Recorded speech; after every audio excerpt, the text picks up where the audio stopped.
আসসালামু আলাইকুম, সবাই কেমন আছেন? আশা করি সবাই ভালো আছেন। আলহামদুলিল্লাহ আমি অনেকটা ভালো আছি। আর এই দিনটা ছিল আমার খুব কষ্টের একটা দিন, যেটা আমি আপনাদের সাথে আজকে শেয়ার করব। সো চলেন শুরু করি। সত্যি বলতে আমাদেরকে ছেড়ে যখন আমাদের কাছের মানুষগুলা ওই দূর প্রবাসে চলে যায়, তখন বোঝা যায় যে মায়া কাকে বলে। আর এই দিনটাই ছিল আমাদের জীবনে সবথেকে কষ্টের একটা দিন, যেটা আমি কখনো ভুলতে পারবো না। আমার একমাত্র ভাই যখন আমাদেরকে ছেড়ে ওই দূর প্রবাসে চলে গেছে, তখন বুঝছি আমার ভাইয়ের জন্য আমার কতটা খারাপ লাগে। আমাদের সবার আদরের ছিল, সবার ছোট ছিল।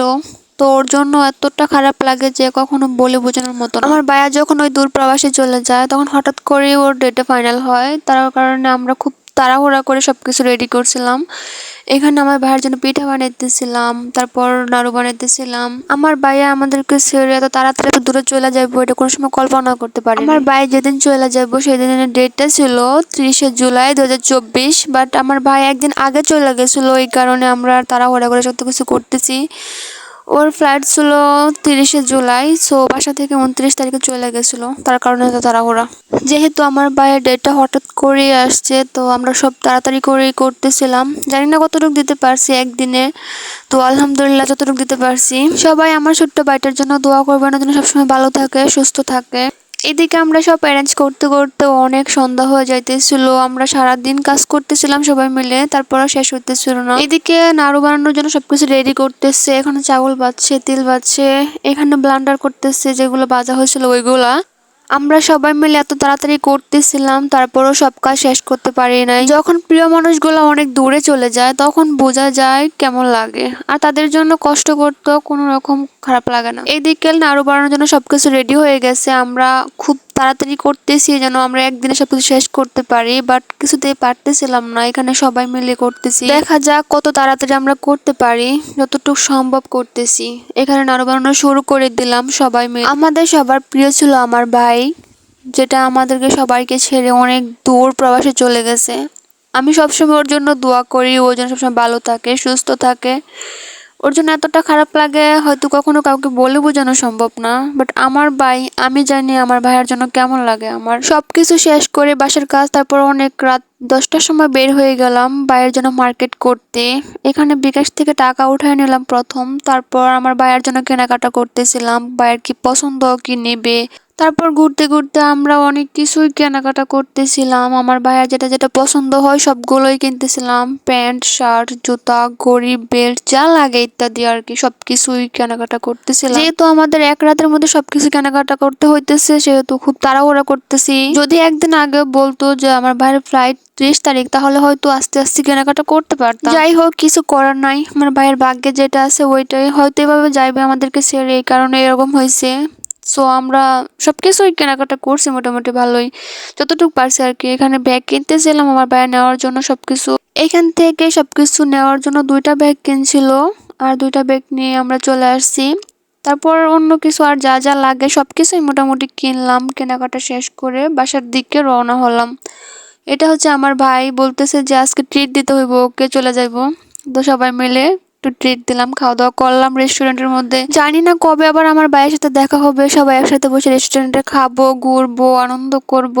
এইটা হচ্ছে আমার একমাত্র ভাই, যার জন্য এত মায়া। সবাই আমার ভাইটার জন্য দোয়া করবেন, ওর জন্য দূরপ্রবাসে অনেক ভালো থাকে, সুস্থ থাকে। তারপর আমরা খাওয়া দাওয়া শেষ করে চলে যাইতেছি বাসার দিকে। অনেক রাত হয়ে গেছে, রাত 12টার মতো বাজে গেছিল, তখন কিছুই করার ছিল না। এইদিকে আমার ভাই বলতেছিল ওর নাকি একটা হেডফোন কেনা বাকি রয়েছে, ওইটা কিনবে। তো এখান থেকে হেডফোনটা কিনে নিল। হেডফোনটা কিনে নেওয়ার পর ওর একটা বেল্ট কিনলো, বেল্ট কেনার পর ও রেগুলার ইউজ করার জন্য একজোড়া জুতা নিল, সবসময় যেন রেগুলার ইউজ করতে পারে সে। তারপর এইদিকে সবকিছু কেনাকাটা শেষ হয়ে গেছে, আমরা ওইদিকে বাসার দিকে রওনা হলাম। আমাদের কেনাকাটা শেষ করতে করতে প্রায় 12টা বেজে গেছিল তখন। আর গ্রামের দিকে রাত 12টা মানে অনেক রাত হয়ে যায়। তারপর অবশেষে বাসায় চলে আসলাম, আইসাই আবার রান্না বান্না শুরু হয়ে গেছে। রাত 1টার দিকে আবার মাংস বসাইছে, ওদিকে ভর্তা বাজতেছে। সবগুলো রান্না বান্না শেষ করতে হইব রাতের মধ্যে। এদিকে মাছ রান্না করতেছে আর অনেকগুলাই, চিংড়ি মাছ, ইলিশ মাছ, মাংস, সবগুলাই রান্না করতেছে।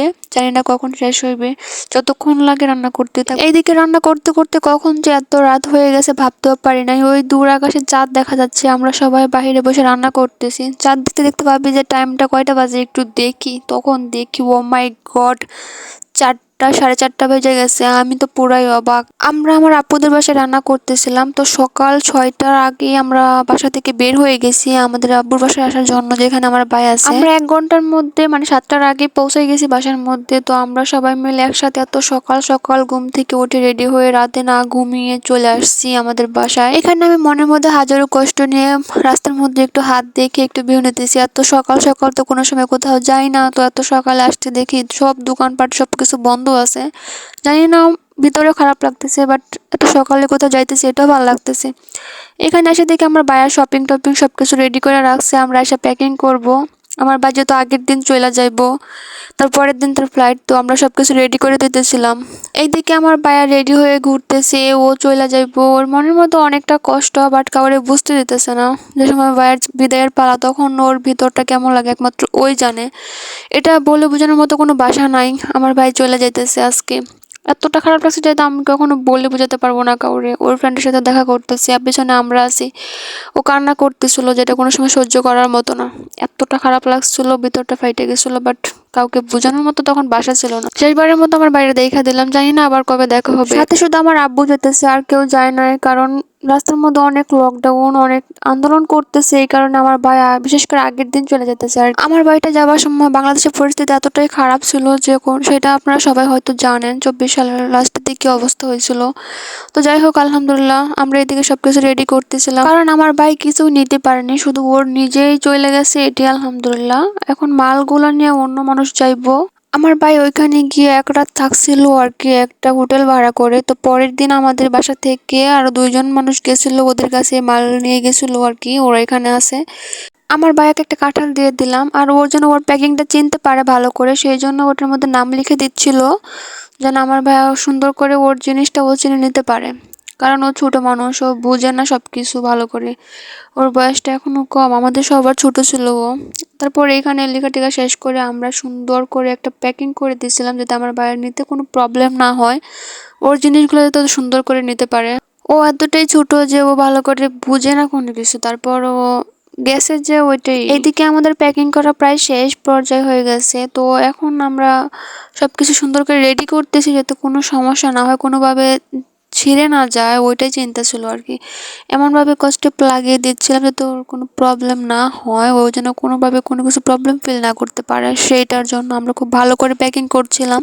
আর আমার ভাইকে যা কিছু দিছি তার থেকে বেশিরভাগই ছিল খাবারের জিনিস। আমার ভাই যাতে খাইতে পারে, খাবার দাবার কষ্ট না হয়। এইদিকে বৃষ্টি পড়ে আবার কাদা হয়ে গেছে, তার কারণে এত ভারী নিয়ে যেতে পারতেছিল না, সাইকেল দিয়ে রাস্তা পর্যন্ত উঠাইছে। তারপর উঠে একটা অটোর মধ্যে করে ওরা চলে যাইবো মালগুলো নিয়ে। আমার ভাই ওইখানে ওয়েট করতেছে, আমার আব্বু ওইখানেও আছে। তারপর চলে গেল ওরা সবাই, এদিকে আমরা বাড়িতে চলে গেলাম। আর